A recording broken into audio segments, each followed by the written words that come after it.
Question number 1 देखिए dear students, enzymatic and non enzymatic biochemical reactions differ with respect to alpha speed of the reaction, beta nature of the end products, Charlie properties of the end product and delta nature of the reactions.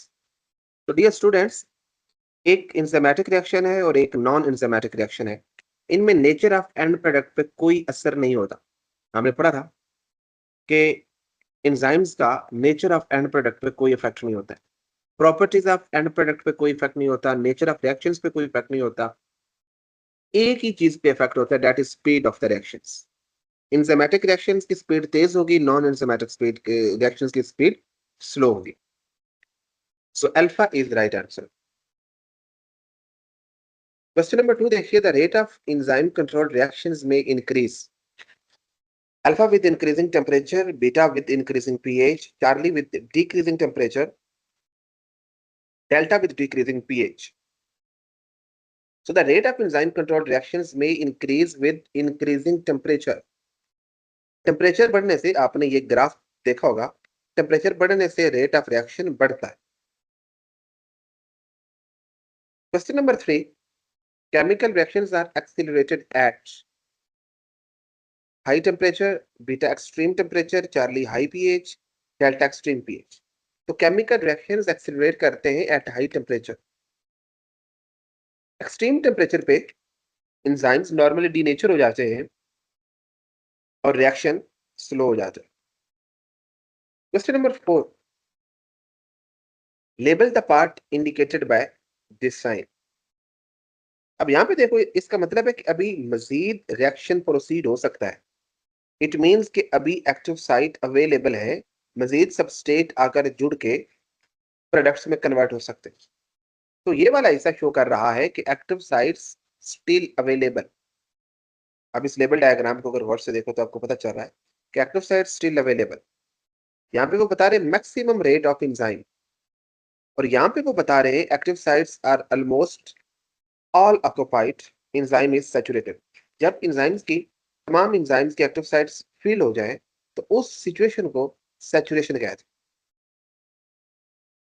What come in our mind when addition of substrate does not affect the rate of enzyme? जैसे कि मैंने आपको बताया कि आपके पास 100 enzyme की constant मिकदार है। Substrate बढ़ाते रहने से रिएक्शन रेट बढ़ता है, लेकिन एक वक्त आता है कि मजीद सबस्ट्रेट बढ़ाने से रिएक्शन रेट नहीं बढ़ता। इससे क्या मतलब है? इट मींस कि मजीद सबस्ट्रेट बढ़ाने से इसलिए नहीं बढ़ रहा क्योंकि जितने भी एंजाइम्स थे वो सारे के सारे सैचुरेट हो चुके हैं, उनकी एक्टिव साइट फिल हो चुकी है। हमारे ज़हन में यही आता है कि एंजाइम सैचुरेशन हो गई है। Alpha is right answer. Question number 6, ribonuclease consist of. Ribonuclease एक एंजाइम है और इसके अंदर 124 अमीनो एसिड्स होते हैं।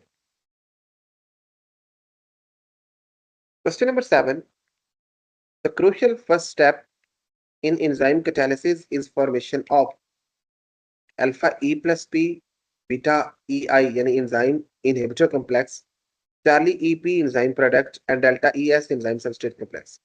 मैंने आपको बताया था कि पहला क्रूशियल स्टेप क्या है कि एंजाइम और सबस्ट्रेट आपस में जुड़ते हैं, बाइंडिंग साइट इनकी हेल्प करती है और ये ES कॉम्प्लेक्स बनता है और फिर सबस्ट्रेट को प्रोडक्ट में कन्वर्ट किया जाता है। तो पहला स्टेप ES फॉर्मेशन है, ES कॉम्प्लेक्स बनता है, एंजाइम सबस्ट्रेट कॉम्प्लेक्स बनता है। क्वेश्चन नंबर 8 देखिए, when coenzyme or prosthetic group is removed from enzyme. जब कोएंजाइम और प्रोस्टैटिक ग्रुप एंजाइम से रिमूव कर लिया जाए तो फिर पीछे क्या बचता है? मैंने आपको बताया था कि एंजाइम प्रोटीन पार्ट है, और अगर इससे नॉन प्रोटीन पार्ट रिमूव कर दिया जाए तो पीछे ये जो इनएक्टिव फॉर्म बचती है, इसको अपो एंजाइम कहते हैं। So apo enzyme is left, alpha is right answer. Question number 9 देखिए मेरे बेटे, succinic acid dehydrogenase plus succinic acid and high concentration of malonic acid. मैंने आपको बताया था कि सक्सीनिक एसिड डिहाइड्रोजिनेज एक एंजाइम है जो सक्सीनिक एसिड को कन्वर्ट करता है फ्यूमारेट में, और सक्सीनिक एसिड का एक कंपैरेटिव इनहिबिटर है जिसको मेलोनेट या मेलोनिक एसिड कहते हैं।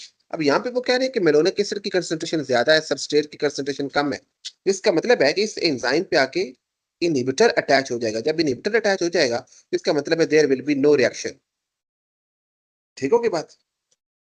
तो अगर सक्सीनिक एसिड की कंसंट्रेशन ज्यादा होती तो फिर रिएक्शन फर्दर यहाँ पे क्या होना चाहिए था, फ्यूमेरिक एसिड। ये बात समझ में आ गई मेरे बेटे? Yes, then sir. Question number 10 देखो मेरे बेटे। Malonic acid competes with, malonic acid एक कंपेटिटिव इनहिबिटर है और स्ट्रक्चरल सिमिलैरिटी की वजह से ये सक्सीनिक एसिड के साथ कंपीट कर रहा है। ये देखें, ये सक्सीनिक एसिड है और ये मेलोनिक एसिड है, और इन दोनों की स्ट्रक्चरल सिमिलैरिटी है जिसकी वजह से ये कंपेटिटिव इनहिबिटर है और कंपीट करता है सक्सीनिक एसिड के साथ। और अगर विद की बजाय फार आ जाता तो फिर क्या आंसर होना चाहिए था, dehydrogenase enzyme. Question number 11, a covalently bonded inhibitor is always, ऐसा इनहिबिटर जो एंजाइम के साथ स्ट्रांगली अटैच हो, कोवेलेंटली बॉन्डेड हो, वो कौन सा होता है? Alpha irreversible inhibitor, beta reversible inhibitor, Charlie competitive inhibitor and delta non competitive inhibitor. तो a covalently bonded inhibitor is always a reversible inhibitor, क्योंकि इसके इफेक्ट को न्यूट्रलाइज या रिवर्स नहीं किया जा सकता। Then question number 12, many enzymes are simply dissolved in the cytoplasm. For example, enzymes associated with alpha light reactions, beta dark reactions, Charlie glycolysis, delta electron transport chain. So बहुत सारे enzymes cytoplasm के अंदर dissolve होते हैं। अब depend करता है कि वो रिएक्शन कहाँ पे हो रहा है। लाइट रिएक्शन कहाँ पे होता है? क्लोरोप्लास्ट के अंदर, थालाकाइड की मेम्ब्रेन्स पर। तो ये वाले रिएक्शन क्लोरोप्लास्ट के अंदर होते हैं। डार्क रिएक्शन स्ट्रोमा में होता है, तो इसके एंजाइम्स भी स्ट्रोमा में होते हैं। इलेक्ट्रॉन ट्रांसपोर्ट चेन, ये माइटोकॉन्ड्रिया की इनर मेम्ब्रेन में ऑक्सीडेटिव फास्फोराइलेशन होती है। ग्लाइकोलिसिस एक ऐसा प्रोसेस है जो साइटोप्लाज्म में होता है, तो इसके एंजाइम्स भी साइटोप्लाज्म में ही डिसॉल्व होंगे।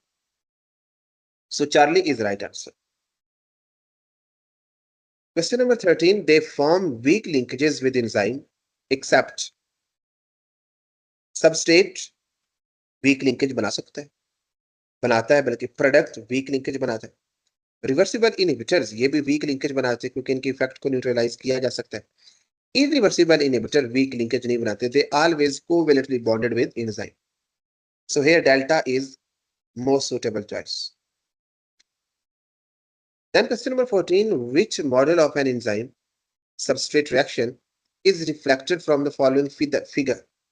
इस फिगर के अकॉर्डिंग कौन सा मॉडल दुरुस्त है? दो ही मॉडल हमने पढ़े थे, एक इंड्यूस फिट मॉडल और एक लॉक एंड की मॉडल। तो इसके मुताबिक आपको एक एंजाइम रिजिड स्ट्रक्चर दिखाई गई है और this is known as lock and key model. Question number 15 देखिए, potentially damaging enzymes are produced in alpha active form, beta inactive form, Charlie abundant quantity and delta minor quantity. So potentially damaging enzymes are produced in inactive form. उसकी बेहतरीन example है pepsinogen, ये inactive form. अब ये potentially damaging होते हैं, protein को damage करते हैं। अगर ये स्टमक के अंदर चीफ सेल से एक्टिव फॉर्म में प्रोड्यूस होते हैं तो उन्हीं सेल्स की प्रोटीन को डाइजेस्ट कर देते हैं, इसलिए इनको इनएक्टिव फॉर्म में सिक्रीट किया जाता है और फिर ये एक्टिव फॉर्म में कन्वर्ट होकर पेप्सिन बन जाते हैं।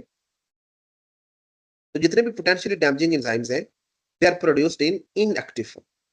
Trypsinogen and pepsinogen are best examples. Question number 16, dash enzymes consist solely of proteins. ये आपकी बुक की लाइन है, most, some, all, few. So some enzyme consist solely of proteins, जबकि बाकियों को प्रोटीन के साथ साथ नॉन प्रोटीन पार्ट की जरूरत होती है और उस नॉन प्रोटीन पार्ट को कोफैक्टर कहते हैं।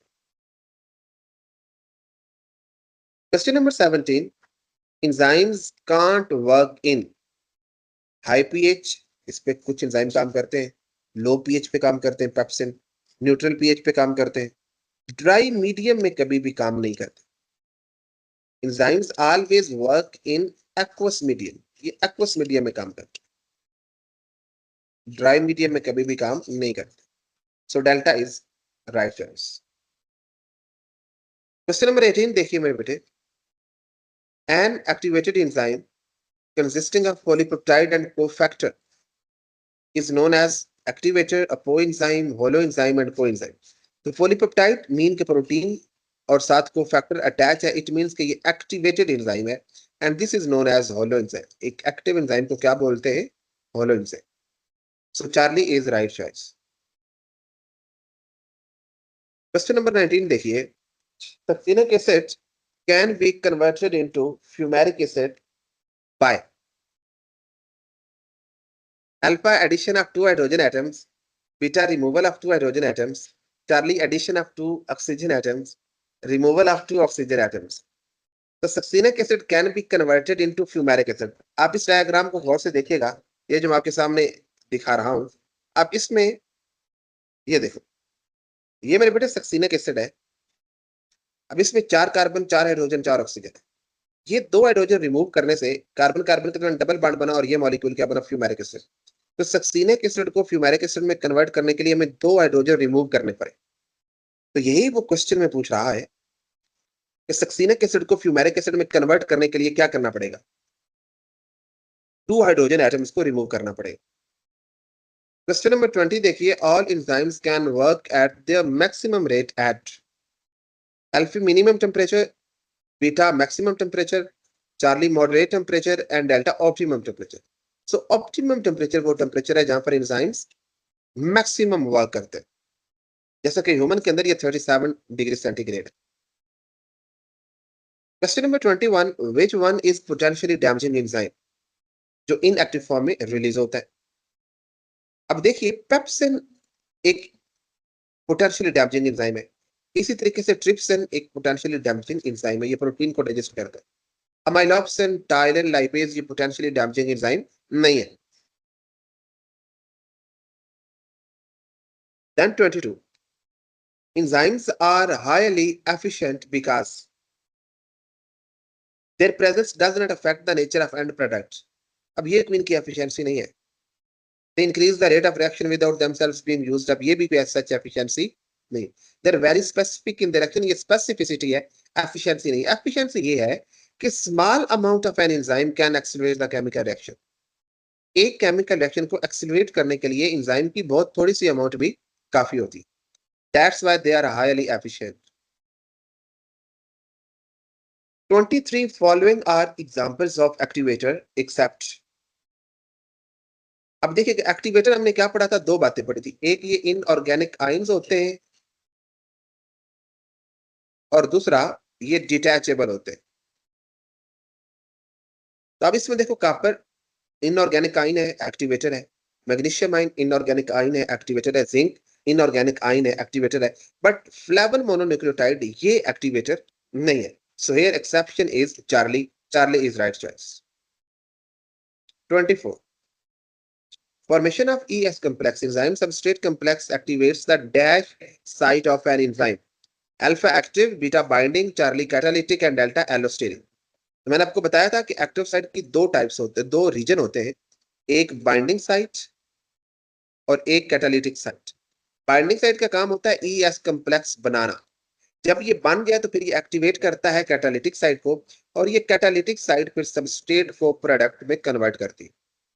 So conversion of substrate into product is carried out by catalytic site or ES complex formation is carried out by a binding region, the binding site। 25 देखिएगा, other than extreme temperature and pH, enzyme can also be destroyed। अगर extreme temperature या extreme pH हो तो enzyme normally denature हो जाते हैं, लेकिन इनके अलावा ऐसा क्या है?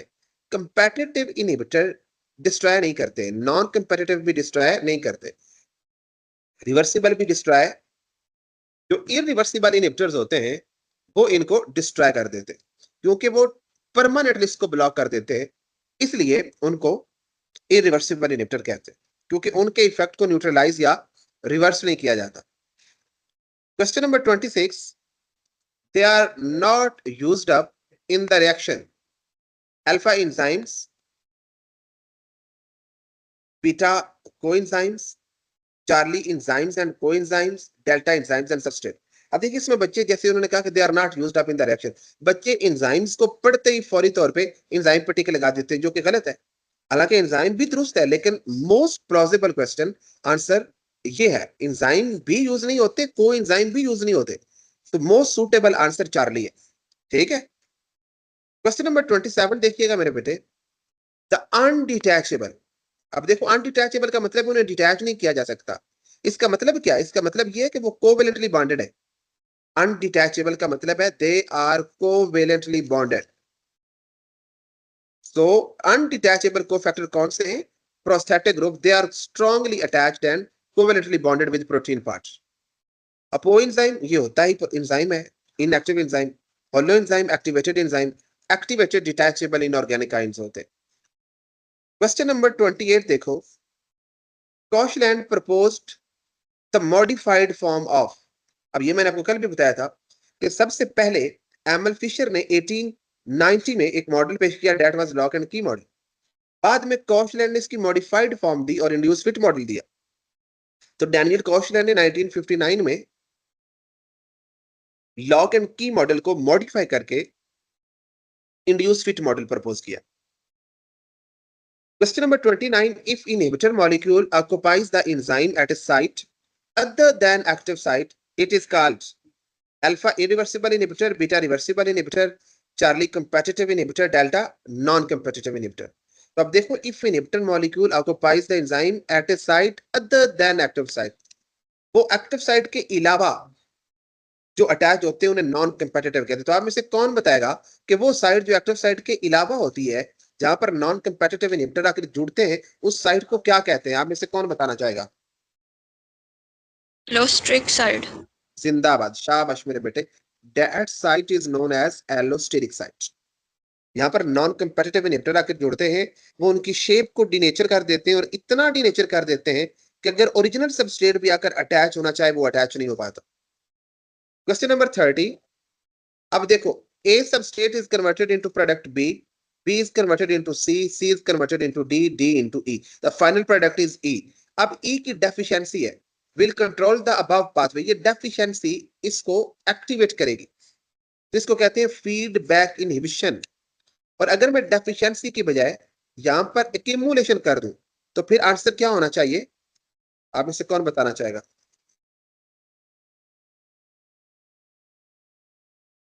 लेक्चर के दौरान भी बताया था कि अगर ई की डेफिशिएंसी हो तो वो इस प्रोसेस को एक्टिवेट करेगा, जहां पे जो एंजाइम 1 है उसको एक्टिवेट करेगा। इसको कहते हैं feedback inhibition activation.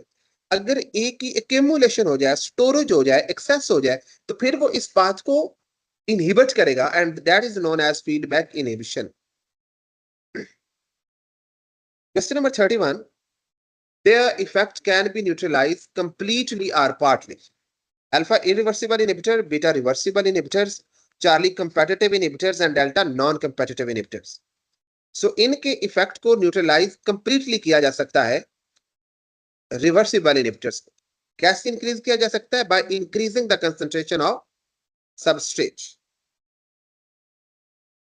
Question number 32 देखिए मेरे बेटे, pepsinogen becomes active inside the alpha zymogen cells, inactive होती है। Chief cells inactive, gastric glands नहीं। डाइजेस्टिव ट्रैक के अंदर जैसे ही वो स्टमक के अंदर आता है, वो एक्टिव होकर पेप्सिन बन जाता है। अब यहाँ पे सवाल आता है कि अगर वो पोटेंशियली डैमेजिंग है, तो स्टमक को अंदर से डैमेज क्यों नहीं करता? इस वजह से नहीं करता कि स्टमक के अंदर म्यूकस होती है जो उनको प्रोटेक्शन फराहम करती है पेप्सिन से। Question number 33। The enzyme with highest optimum pH is. अब ये टेबल देखो, इसमें लोएस्ट ऑप्टिमम पीएच किसकी है? पेप्सिन की। और हाईएस्ट ऑप्टिमम पीएच किसकी है? आर्जिनेज की। तो इधर आर्जिनेज राइट आंसर होना चाहिए। ठीक, अगर वो न्यूट्रल टू अल्कलाइन पूछता तो काइमोटिप्सिन, स्लाइटली अल्कलाइन पूछता तो कैटालेज, स्लाइटली एसिडिक पूछता तो स्लाइवरी अमाइलेज। तो इस तरीके से एमसीक्यूज आ जाते हैं जो आपने याद रखने। Question number 34। The inhibitor that renders the enzyme useless forever is called alpha reversible, beta irreversible, Charlie competitive, delta non competitive। तो वो इनहिबिटर जो एंजाइम को मुस्तकिल तौर पे यूजलेस बना देता है, उनके साथ कोवेलेंटली अटैच हो जाता है, परमानेंटली अटैच हो जाता है, such type of inhibitor is known as irreversible inhibitor.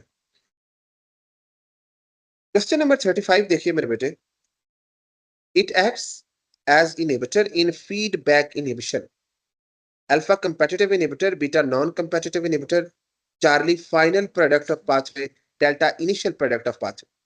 तो अब देखिएगा फीडबैक इनहिबिशन में इनहिबिटर के तौर पे कौन काम करता है? Final product. ये इस एंजाइम को इनहिबिट कर रहा है और ये इनहिबिट कब कर रहा है? जब इसकी एक्यूमुलेशन हो जाएगी, इसकी एक्सेस हो जाएगी। एक्सेस होगी तो इनहिबिट करेगा, डेफिशिएंसी होगी तो एक्टिवेट करेगा।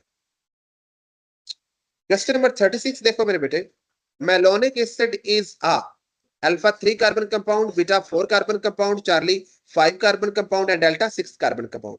तो याद रखिएगा मेरे बेटे, सक्सीनिक एसिड 4 कार्बन कंपाउंड है, जबकि मेलोनिक एसिड 3 कार्बन कंपाउंड है।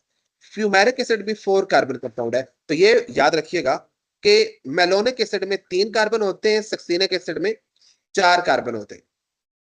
क्वेश्चन नंबर 37 देखिए मेरे बेटे, optimum pH of all human enzymes is alpha variable, beta same, Charlie acidic, delta alkaline. तो जितने भी ह्यूमन एंजाइम है उनकी ऑप्टिमम पीएच वेरिएबल है। मिसाल के तौर पे देखो, पेप्सिन की ऑप्टिमम पीएच कितनी है? 2, ये स्टमक में होता है। सुक्रेज की ऑप्टिमम कितनी है? 4.5। सलाइवा के अंदर जो अमाइलेज होता है उसकी 6.8। जो पैंक्रियाज के अंदर लाइपेज है उसकी 9। तो ये वेरिएबल है, सारे एंजाइम्स की एक दूसरे से ऑप्टिमम पीएच वेरी करती है। Question number 38, majority of cofactors are alpha derived from vitamins. ये जो विटामिन से डिराइव करते हैं उनको कोएंजाइम कहते हैं। Organic in nature, covalently bonded, non covalently bonded. तो मेजॉरिटी नॉन कोवेलेंटली बॉन्डेड होते हैं और ये कोफैक्टर और कोएंजाइम्स होते हैं। 39, following are examples of loosely attached organic cofactor except. अब ये देखिए NAD, ये कोएंजाइम है, लूजली अटैच है और ऑर्गेनिक है। FAD कोएंजाइम है, NADP कोएंजाइम है। हेम ग्रुप, मैंने आपको एग्जांपल में बताया भी था कि हेम ग्रुप प्रोस्टैटिक ग्रुप है, ये लूजली अटैच नहीं होता बल्कि कोवेलेंटली बॉन्डेड होता है और ये प्रोस्टैटिक ग्रुप की एग्जांपल है। Question number 40, human enzyme having lowest optimum pH is. Again table को देखो, इसमें लोएस्ट ऑप्टिमम पीएच किसकी है? पेप्सिन की। पहले हमने हाईएस्ट का किया, दैट वाज आर्जिनेज। इसी तरीके से वो कोई भी एमसीक्यू दे सकता है, वो न्यूट्रल टू अल्कलाइन भी पूछ सकता है, स्लाइटली अल्कलाइन भी पूछ सकता है, स्लाइटली एसिडिक भी पूछ सकता है।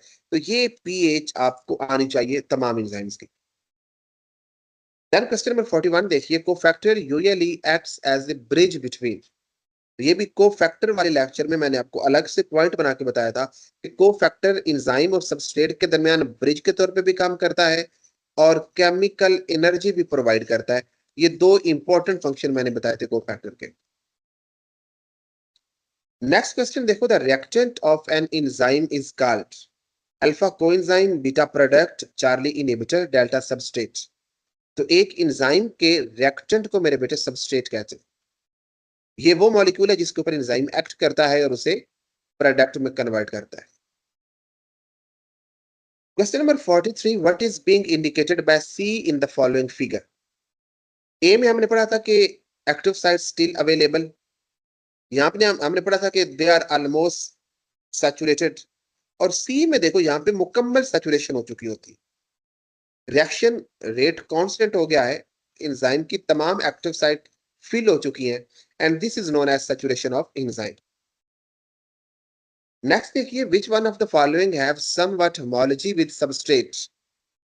अब इसमें सबस्ट्रेट के साथ होमोलोगस कौन है? अल्फा नॉन कंपेटिटिव इनहिबिटर, ये तो सबस्ट्रेट के साथ मिलते जुलते ही नहीं है। कंपेटिटिव इनहिबिटर और सबस्ट्रेट की स्ट्रक्चरल सिमिलैरिटी होती है, that's why they have somewhat homology with substrate. क्योंकि इनकी स्ट्रक्चरल सिमिलैरिटी होती है और ये सबस्ट्रेट के साथ कंपीट करता है, that's why it is known as competitive inhibitor. 45, which one of the following enzymes have slightly alkaline pH as optimum pH? Alpha chymotrypsin. अब काइमोट्रिप्सिन की 7 to 8 है।